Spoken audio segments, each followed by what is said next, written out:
नमस्कार दोस्तों, आप सभी का हमारे चैनल में बहुत बहुत स्वागत है। आज मैं आप सभी के लिए छठ पूजा का बहुत ही प्रसिद्ध गीत जोरे जोरे फलवा लेकर आई हूँ, जिसे पवन सिंह और पलक जी ने बहुत ही सुंदर तरीके से गाया है। आज मैं वही प्यारा गीत आप सभी को अपनी आवाज में सुनाने जा रही हूँ। उम्मीद करती हूँ कि आप सभी को मेरी आवाज में यह गीत जरूर पसंद आएगा। अगर अच्छा लगे तो वीडियो को लाइक जरूर कर दीजिएगा और चैनल को सब्सक्राइब करना ना भूलिएगा। जोर जोर फलवा सूरज देव घटवा पे तिवई चढ़ावेले हो। जल बीच खड़ा होई दर्शन ला आसरा लगावेले हो। जल बीच खड़ा होई दर्शन ला आसरा लगावेले हो। शीतली बियरिया शीतल दूजे पनिया कब देव देवता तू आके दर्शनिया। हाँ, शीतली बियरिया शीतल दूजे पनिया कब देव देवता तू आके दर्शनिया। जोरे जोरे सुबह आदित्य देव घटवा पे तिवई चढ़ावेले हो। जल बीच खड़ा होई दर्शन ला आसरा लगावेले हो।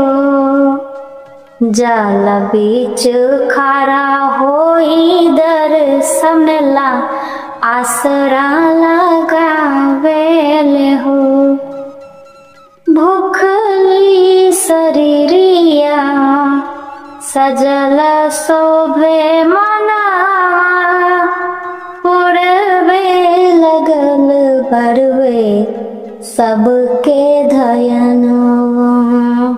हाँ, भूखली शरीरिया सजल शोभे मनवा पूरबे लगल बरवे सबके धयनवा।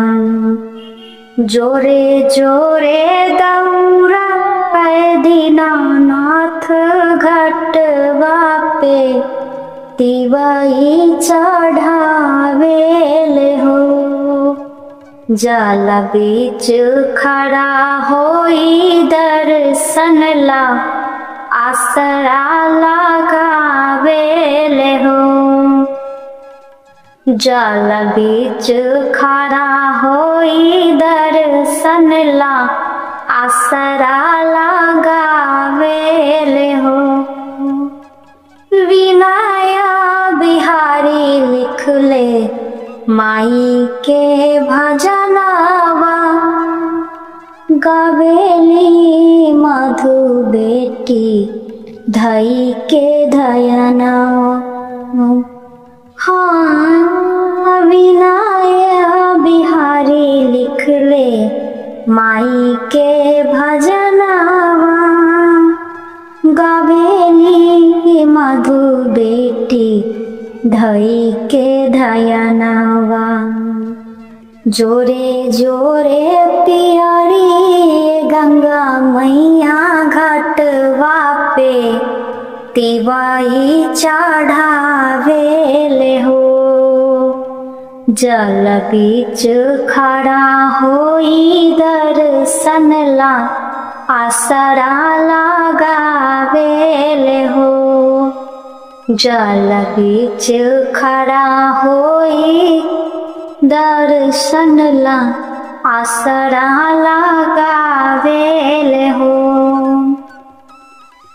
दोस्तों, अगर आपको मेरी आवाज में यह छठ गीत जोड़े जोड़े फलवा पसंद आया हो तो वीडियो को लाइक करें और अपने दोस्तों के साथ शेयर करें।